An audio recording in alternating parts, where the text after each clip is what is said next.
پیچھے ہیں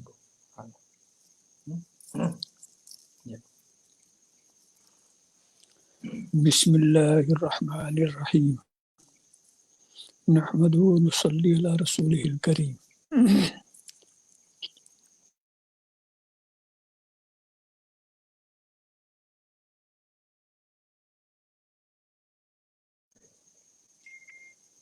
بجھ گئی عشق کی آگ اندھیر ہے، وہ حرارت گئی وہ شرارہ گیا.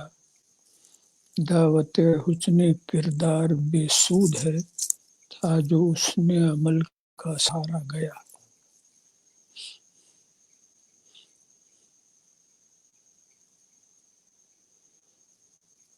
جس میں پاس شریعت خوف خدا، وہ رہا کیا رہا وہ گیا کیا گیا. ایک تصویر تھی جو مٹا دی گئی، یہ غلط ہے مسلمان مارا گیا.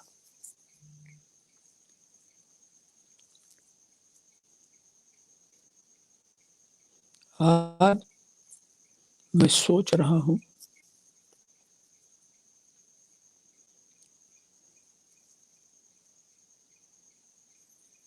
ایک سوال آپ کے سامنے پیش کروں. وہ سوال سبھی کے لیے ہے، ہمارے بھی لیے ہے.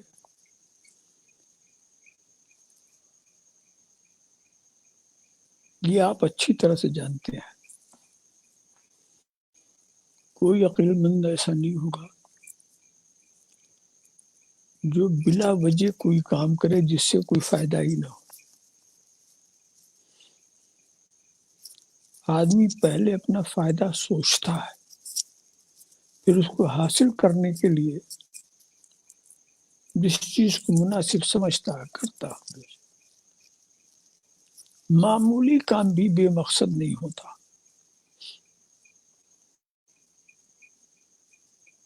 انتہا آدمی بلا مقصد کے پانی بھی نہیں پیتا. اس کا پانی پینے کا بھی ایک مقصد ہے، کم سے کم پیاس بجھ جائے. اور اگر اس کو یہ علم ہو جائے کہ کتنا بھی ہم پانی پانی پیئیں گے پیاس نہیں بجھے گی، تو فوراً گلاس کنارے کر دے گا. فائدہ کیا؟ جس مقصد کے لیے ہم کر رہے ہیں حاصل ہی نہیں ہو رہا. ایسے ہر چیز کا کوئی نہ کوئی مقصد ہے. دوا آپ کھاتے ہیں اس کا بھی یہی مقصد ہے کہ شفا مل جائے. مگر جب آپ کو یہ سمجھ میں بات آتی نہیں اس سے شفا نہیں، فوراً اپنا رخ بدل دیتے ہیں، کسی ایسی دوا کی تلاش میں لگ جاتے ہیں کہ جس سے شفا ہو. تو اپنا مقصد سب کے ساتھ چھوٹی چھوٹے معاملات میں بغیر مقصد کوئی کام نہیں.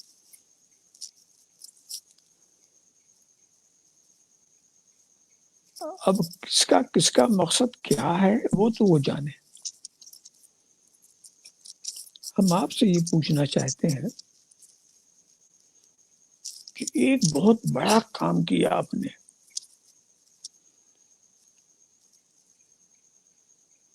وہ کیا کام؟ جو یہ کہہ دیا اشہد ان لا الہ الا اللہ وحدہ لا شریک لہ واشہد ان محمدا عبدہ ورسولہ. ظاہر ہے کہ سوچ سمجھ کر کے آپ نے یہ بات کہی. یعنی مختصر لفظوں میں اسلام کو آپ نے جو اپنا دین بنایا،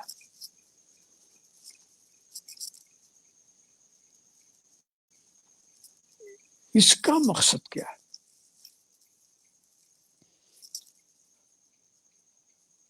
آپ جو اللہ کی الہیت الوہیت اس کی ربوبیت پر جو ایمان لائے ہیں، جو ایمان نہیں لایا اس سے کیا بحث، مگر جو لا چکے ہیں انہوں نے اتنا بڑا کام کیا. تو اس کا مقصد کیا ہے؟ چھوٹا چھوٹا کام بھی کوئی بے مقصد نہیں کرتا. اگر یہ سمجھ لے کہ اس سے ہمارا یہ مقصد حاصل نہیں ہوگا تو فوراً کنارے ہو جاتا. اس کا مقصد کیا؟ اب میں تو بتا نہیں پاؤں گا کہ آپ کا مقصد کیا ہے، آپ نہیں بتائیں گے میرا مقصد کیا ہے، یہ تو سب اپنے اندر جاننے کی چیز ہے۔ تو اب ہر شخص جو بھی مقصد رکھتا ہو اس مقصد سے تو وہ جانتا ہے۔ اب وہ ہم یہ پوچھیں آپ کا کوئی بھی مقصد ہو، کوئی بھی مقصد ہو، اب جس کا تصور آخرت جتنا اچھا ہوگا اس کے مقاصد بھی اچھے ہوں گے۔ ہمیں نہیں بتانا ہے آپ کو کہ آپ کا مقصد کیا ہے، یہ آپ ہی سوچیں۔ ہم کو تو صرف یہ پوچھنا ہے کہ وہ مقصد آپ کو ملا یا نہیں ملا۔ جس مقصد سے آپ نے اسلام کو اپنا دین کہا، اسلام کو اپنا، اسلام پر ایمان لے آئے، کلمہ شہادت پڑھ لی، کلمہ طیبہ پڑھ لی، جس مقصد کو حاصل کرنے کے لیے وہ آپ کو مل گیا،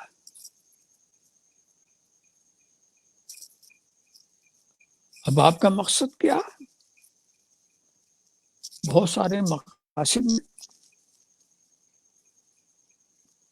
سب سے زیادہ نمایاں وَأَنْتُمُ الْأَعْلَوْنَ إِن كُنتُم مُؤْمِنِينَ، بلندی تمہارے لیے ہے، سرفرازی تمہارے لیے ہے، برتری تمہارے لیے ہے، بہتری تمہارے لیے ہے، ہر طرح کی کامیابیاں تمہارے لیے، شرط یہ ہے کہ تم مومن ہو جاؤ،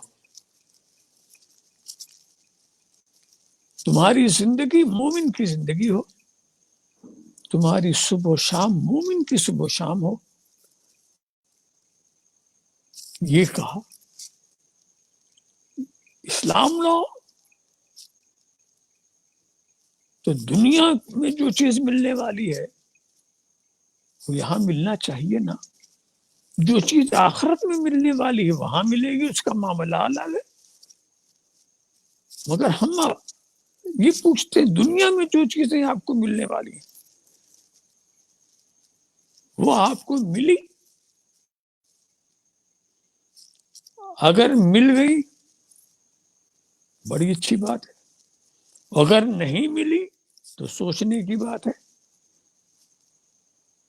کہ کیوں نہیں ملی۔ سر بلندی ہمیں چاہیے تھی، ہمیں نہیں ملی، تو کیا خامی ہمارے اندر تھی کہ جس کی وجہ سے نہیں ملی؟ یہ ہماری خامی کی وجہ سے ہمیں نہیں ملی، یہ ہمارے دین کی خامی کی وجہ سے نہیں ملی؟ فیصلہ آپ کو کرنا ہے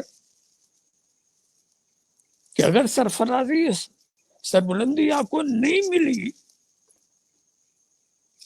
تو اس میں دین کی خامی ہے یا خود آپ کی کمی ہے؟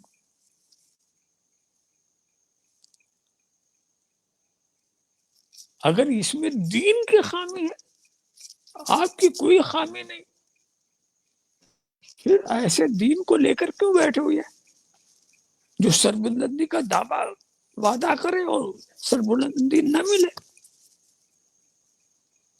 ہم دین کی خامی ہم نہیں مان سکتے، اس لیے کہ کچھ اور ماننے والوں کا کی پوری تاریخ ہمارے نظر میں، انہوں نے اسلام کو مانا، عجیب حال میں تھے وہ، اور اسلام نے ان کو وہ سربلندی دی، وہ سرفرازی دی، وہ کامیابی دی۔ کیا حال تھا ان کا، کیا حال تھا ان کا! آج مسلمانوں کا کیا حال ہے وہ بھی آپ دیکھ رہے ہیں۔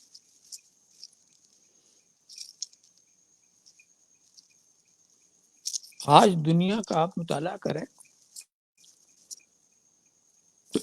آج دنیا میں کلمہ پڑھنے والے اتنے ہیں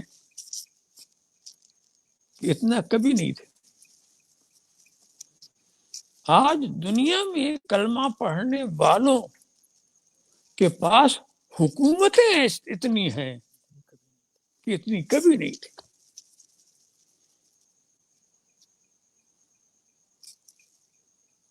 آج دنیا میں کلمہ پڑھنے والے جتنی راحت عائش میں اتنا کبھی نہیں تھے. مگر یہ کیا بات ہے کہ آج دنیا میں پریشان، آج دنیا میں ذلیل و خوار جتنے آج ہیں اتنا کبھی نہیں تھے. مسلمان آج جس حال میں ہے، جس خراب حال میں ہے، اتنا کبھی نہیں تھا. وہ لوگ اللہ اکبر خیموں میں رہنے والے، اونٹ کی لگام پکڑ کے چلنے والے، محنت و مشقت کرنے والے، وہ لوگ عجیب شان کہ اونٹ کی لگام پکڑ کر چلنے والے چلے تو چلتے ہی چلے گئے. بھی اذانیں کبھی یورپ کے کلیساؤں میں، کبھی افریقہ کے تپتے ہوئے صحراؤں میں. دشت و دشت ہے، دریا بھی نہ چھوڑے ہم نے، بحر ظلمات میں دوڑا دیے گھوڑے ہم نے. یہ چلے تو ان کا راستہ نہ دریا روک سکا، نہ کوئی آفت روک سکی. یہ چلے تو چلتے ہی چلے گئے. اور بظاہر دیکھیے ظاہری ساز و سامان ان کے پاس کچھ بھی نہیں. آج ہمارے پاس سامان کی کمی نہیں، ایٹمی طاقتیں ہمارے پاس ہیں، دنیا سے غلبہ پانے والے سارے آلات ہمارے پاس ہیں، مگر وہ کام ہی نہیں کر رہے. وہ اونٹوں کی لگام پکڑ کر چلنے والا، ان کا کوئی قدم کوئی روک نہ سکا. اور ایٹمی ہتھیاروں کو لے کر، میزائل کو لے کر کے چلنے والا اپنی سرحد نہیں پار کر پا رہا.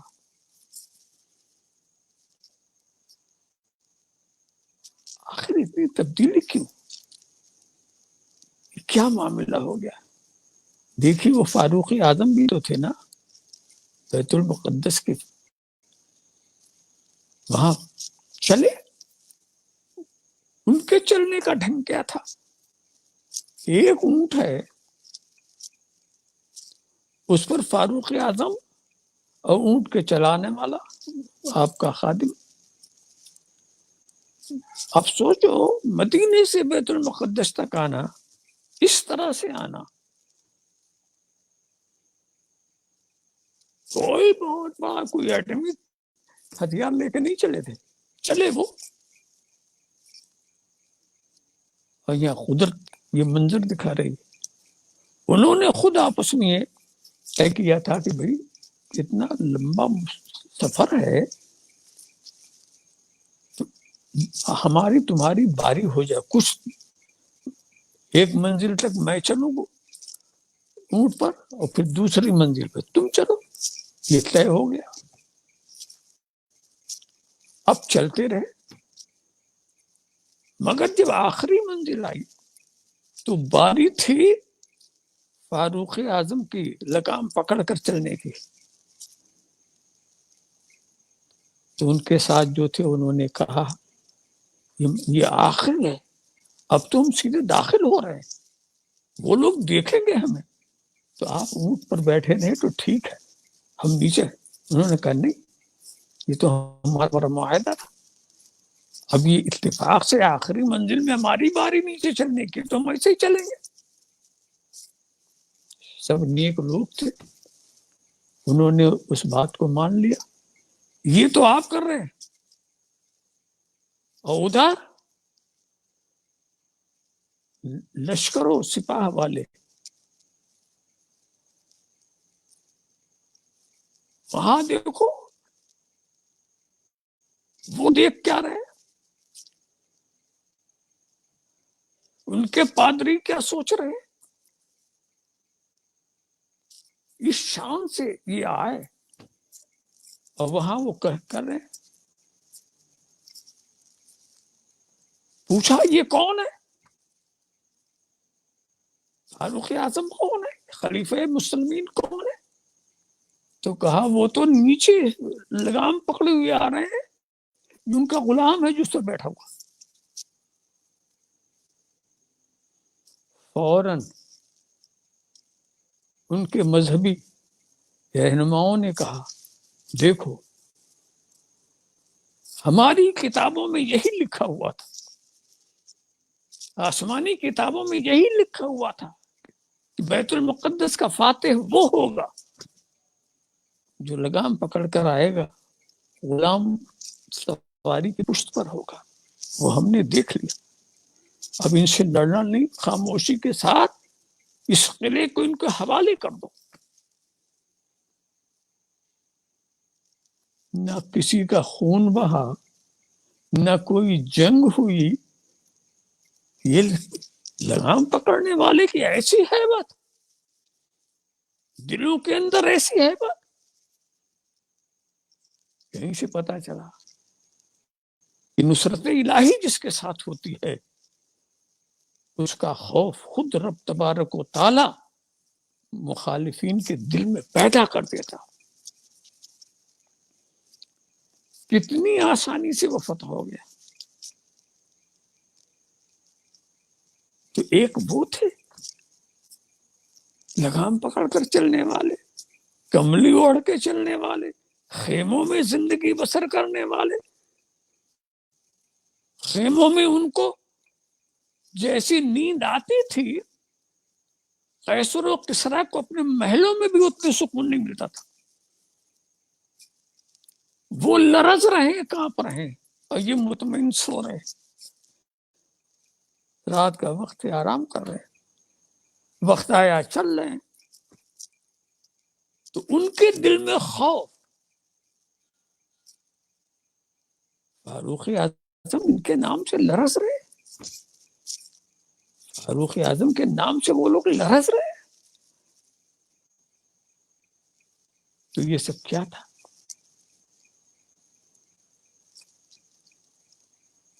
وہ معزز تھے زمانے میں مسلمان ہو کر، اور ہم خوار ہوئے تاریخ قرآن ہو کر۔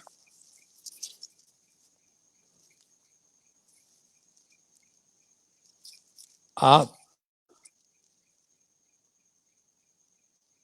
کے لیے یہ لمحہ فکریہ ہے، آپ اپنی زندگی کو غور کریں، اپنی ذمہ داریوں کو محسوس کریں۔ یقیناً بلندی آپ کے لیے ہے، یقیناً سرفرازی آپ کے لیے ہے، یقیناً دنیا و آخرت کی بھلائی آپ کے لیے ہے، مگر جو دینے والا ہے آپ اس کے تو ہو جائیں۔ یہ سرفرازی کون دے گا، سربلندی کون دے گا؟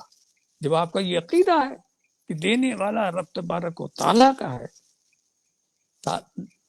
دینے والا رب تبارک و تعالیٰ ہے، تو آپ لینے والے ہیں نا، تو کم سے کم آپ بھی تو اس کے ہو جائیں۔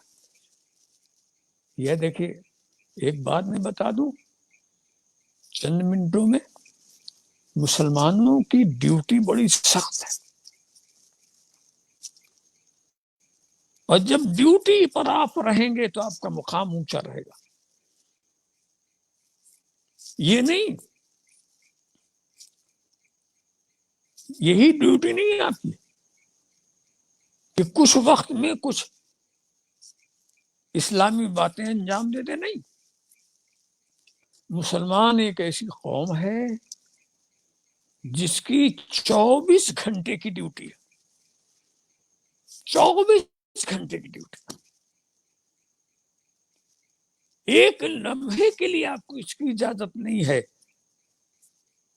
کہ اسلام چھوڑ کر اپنی زندگی گزاریں. آپ 24 گھنٹے کے لیے رات کو بھی رہیں تو مسلمان، سوئیں تو مسلمان، جاگیں تو مسلمان، دن کو اٹھے تو مسلمان.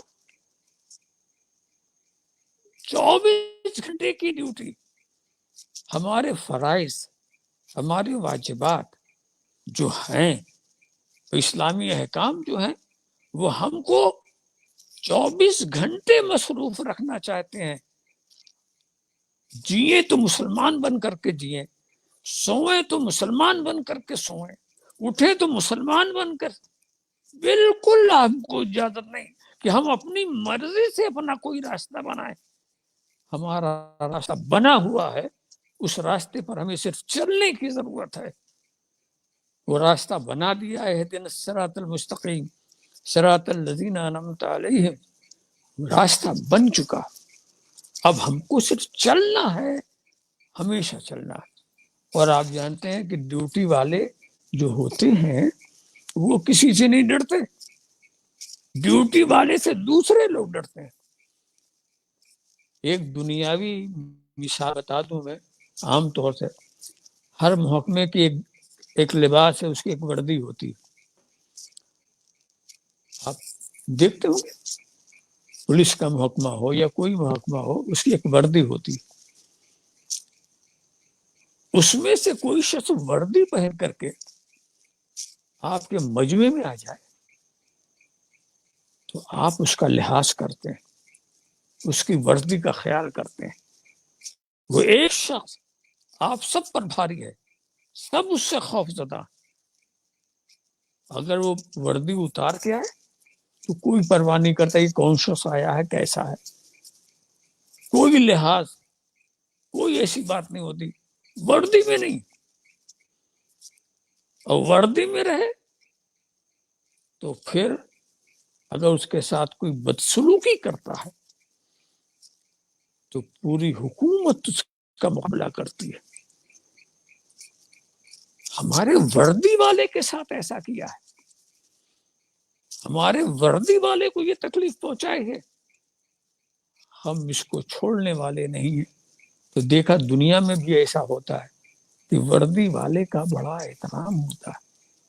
تو جو ہماری بھی، ہم بھی کسی کی وردی میں ہیں، ہم بھی 24 گھنٹے کی وردی میں. اس وردی میں جب ہم رہیں گے ساری دنیا ہم خوف زدہ رہے گی. اور جب وہ وردی ہم اتار دیں گے تو ہمیں شکایت نہیں کرنی چاہیے کسی سے. شہید کربلا امام علی مقام جب میدان کربلا میں گئے تھے، اپنی وردی میں تھے، وردی میں تھے، اور ان کا خوف اتنا تھا یزیدیوں کے اوپر کہ وہ صرف 72 اور یہ لائے 20,000. ان کو خوف تھا. انہوں نے تو جنگ کرنے کی طرح جنگ کی نہیں، وہ جنگ کرنے گئے نہیں تھے، مگر خوف ان کا کتنا تھا ان یزیدیوں کے پاس. 72,000 اور وہ لوگ 72 بالکل خوف نہیں، وہ بالکل خوف نہیں. آرام سے وہ اسلام کو بچانے کے لیے گئے.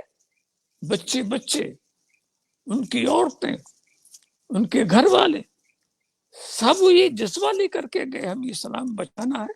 اور واقعی انہوں نے بچا دیا.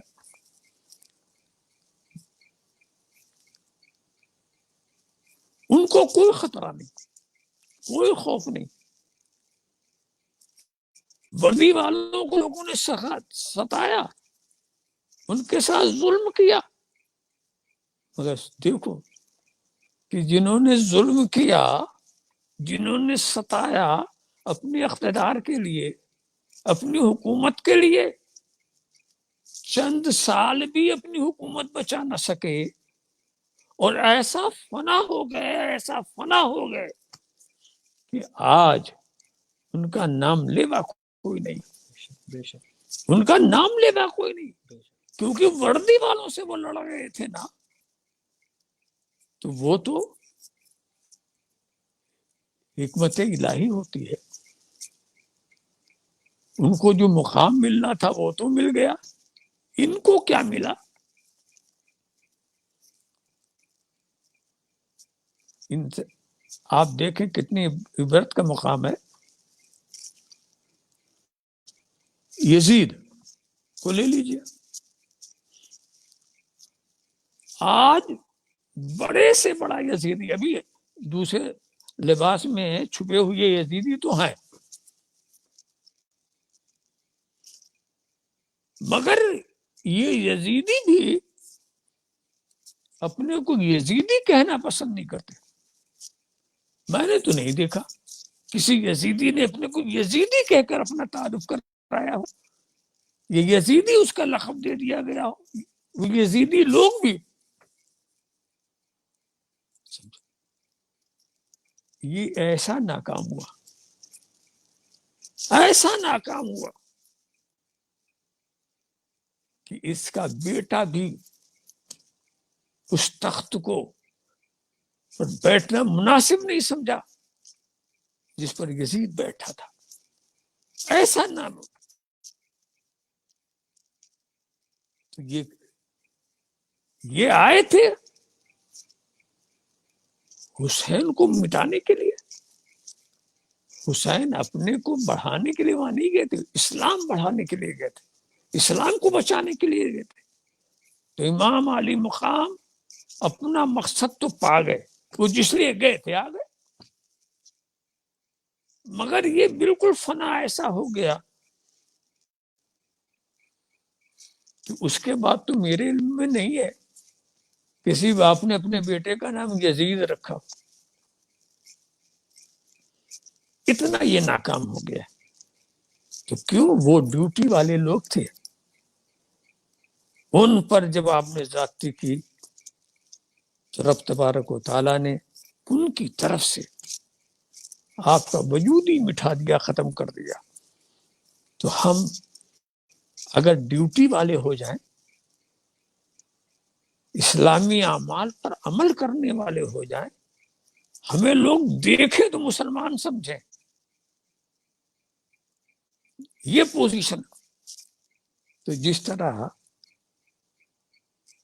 آپ کسی سپاہی کو دیکھتے ہیں سمجھتے ہیں یہ فلاں حق میں ایک آدمی ہے، ہماری پوزیشن وہ ڈیوٹی پر ہے، اور ڈیوٹی پر اگر رہے تو اس کو کوئی تکلیف پہنچاؤ گے، حکومت آپ سے اس کا جواب لے گی۔ تو ہم بھی اگر ڈیوٹی پر رہ جائیں گے تو ہمیں بھی کوئی تکلیف نہیں کوئی پہنچا سکتا، کیونکہ یہ اصول ہے کہ کی محمد سے وفا تو نے تو ہم تیرے ہیں، یہ جہاں چیز ہے کہ اللہ قلم تیرے،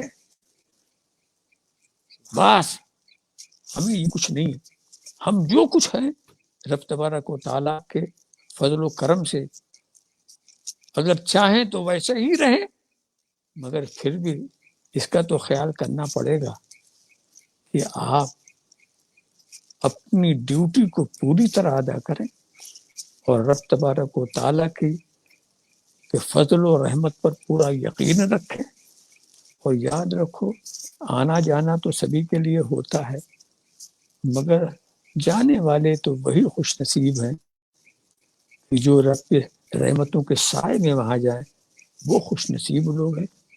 اللہ ہمیں توفیق عطا کرے کہ ہم اپنے رب کی خوشنودی کے لیے اسلامی اعمال و افکار پر عمل کریں اور اپنی زندگی ویسے ہی گزاریں۔ وآخر دعوانا الحمدللہ رب العالمین۔ سبحان اللہ، سبحان اللہ۔ تو عزیزان ملت، حضرت کی اس گراں قدر گفتگو سے ہمیں ہمارے سامنے جو بات نکل کر آئی، اس سے ہم نے تو یہی سمجھا کہ کیسی بھی نوبت آ جائے، کیسی بھی حالت آ جائے، کیسا موقع آن پڑے، کیسی بھی سچویشن آ جائے، ہمیں اپنی اصل کو نہیں بھولنا چاہیے۔ ہمیں اللہ رب العزت نے ایک مسلمان بنا کر پیدا فرمایا، تو ہمیں صحیح معنوں میں ایک سچا پکا مسلمان بن کر زندگی کے ہر ہر لمحے کو گزارنے کی کوشش کرنی چاہیے۔ جس طرح آج ظاہری طور پر ہم مسلمان دکھ رہے ہیں، اسی طرح ہمیں اپنے ظاہر کے ساتھ ہی ساتھ اپنے باطن کو بھی، اپنی روح کو بھی مسلمان بنانے کی ضرورت ہے۔ مولا تعالیٰ اپنے پیارے حبیب کے صدقہ طفیل ہمیں ایک سچا پکا اس بابرکت مہینے کے صدقہ طفیل ہمیں ایک سچا پکا مسلمان بن کر زندگی کے ہر ہر لمحے کو گزارنے کی توفیق عطا فرمائے۔ انشاءاللہ تعالی ہم کل کے بعد پرسوں دوبارہ آپ کے مابین حاضر ہوں گے۔ تب تک کے لیے السلام علیکم ورحمۃ اللہ وبرکاتہ۔